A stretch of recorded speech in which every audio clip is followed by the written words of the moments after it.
All right, today we're going to dive into the incredibly personal story of young entrepreneurs from Hong Kong trying to build their dreams in Shenzhen. It's a journey about grit, identity, and finding a really unique strength in that space between two completely different worlds. For a lot of people, starting a business, it's the dream, right? But the day-to-day reality, it's usually less about those big, flashy moments and more about just this relentless struggle, a constant fight just to keep your head above water. And really, it all boils down to this. This is the mantra that's playing on a loop inside your head day in and day out. It's not some grand strategy, it's just this simple, almost desperate thought. Just gotta hold on. I mean, this pressure, it's coming at you from all sides. First, there's the money stuff, right? Covering rent, making sure your team gets paid. Then you've got your partners you don't want to let down. Then you've got family. Maybe your parents are gently asking, hey, are you sure you don't want a nice, stable job? And maybe the toughest part, it's what happens late at night, when you're all alone with your own doubts. Okay, so now let's add another layer to this. Imagine you're one of the young entrepreneurs from Hong Kong starting your business in Shenzhen. Think about that 6 a.m. commute, packed onto a bus or train, crossing the Shenzhen Bay port. You're not just crossing a border, you're carrying all those hopes and fears with you. And this whole experience, it shapes you into something different. They call it being a translator. It's like you're constantly code switching. And I don't just mean language. I'm talking about whole mindsets, different ways of doing business, even just how people talk to each other.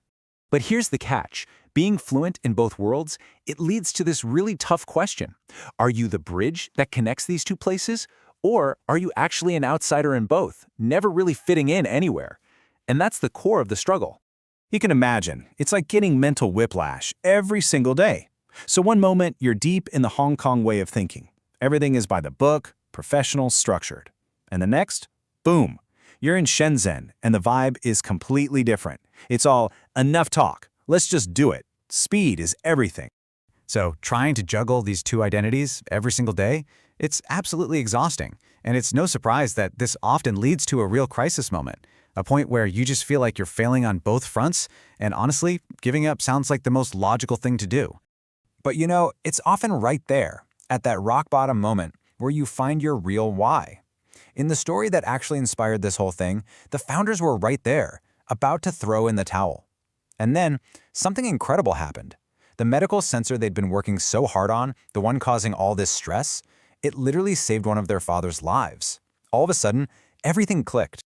And that right there, that's the pivot. That's the turning point. This quote here, and yeah, the grammar's a little creative, but the idea is so powerful. You realize that feeling of not belonging, it wasn't a weakness at all. It was your superpower all along. You're not stuck in the middle. You can actually master both worlds. So this complete change in mindset, it opens up this whole new idea, a third way of looking at it. It was never about choosing one side over the other. The real goal was to build something totally new, something that could only exist because you understood both. And that's when you see it. These two cities, they aren't enemies. They're actually the perfect team. Think of it this way. Hong Kong gives you the solid foundation, the professionalism, the rules that keep you from going off the rails. But Shenzhen? Shenzhen is the engine. It's the part that pushes you to move fast, to build, to just get it done. And Shenzhen is the perfect place for this kind of energy. There's a great quote about it. Shenzhen never closes its doors. What that really means is the city doesn't care about your resume or where you came from. It's just asking, okay, what can you build? What can you do? Okay, so this brings us back to that core idea, the glimmer, or Wei Guang. But what does that actually mean, to be a glimmer? It's definitely not about being some huge, blinding success overnight. See, a glimmer isn't weak, it's persistent. And here's the key. You can only really see it because it's dark all around. It's that quiet moment. You get home, you're totally wiped out, maybe the day was a huge disappointment, but you push all that down and you still open up your laptop to go over your pitch just one more time. That's the glimmer. It's deciding to take one more step. And once you embrace that idea, you see you're not just drifting anymore. You're actually putting down roots that are deeper and stronger because they're drawing nutrients from two different soils. And this kind of personal resilience, well, it's now becoming part of a much bigger picture. I mean, check this out. There's a whole ecosystem that's popped up to support people just like this. We're talking about 12 huge innovation hubs, more than 1,400 teams from Hong Kong getting their start in just one place, and tens of thousands of researchers working right there in that border area. What started as one person's struggle is now a massive collective movement. And the sheer scale of this is, well, it's mind-boggling. Get this, every single day, more than 1 million trips are made back and forth across that border. 1 million! Each one of those is a person, a single glimmer of light, a part of this constant flow of innovation and energy. So what does this all mean? It brings us to a really important takeaway.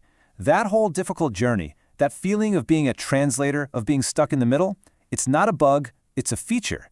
It's not a weakness, it's the very thing that makes you shine. It's not about where you're from, it's about the path you're lighting up right here, right now. So next time you see a picture of the lights on both sides of the Shenzhen River at night, don't just see buildings. Think of each one of those lights as a person, as a glimmer. And altogether, they're not just a city skyline, they're a galaxy. So we'll leave you with this final thought. This whole story is about turning what feels like your biggest conflict, this feeling of not belonging, into your greatest possible strength. So the question for you is, if you could take your own biggest struggle and see it as your unique advantage, what path would you illuminate? Thanks for watching.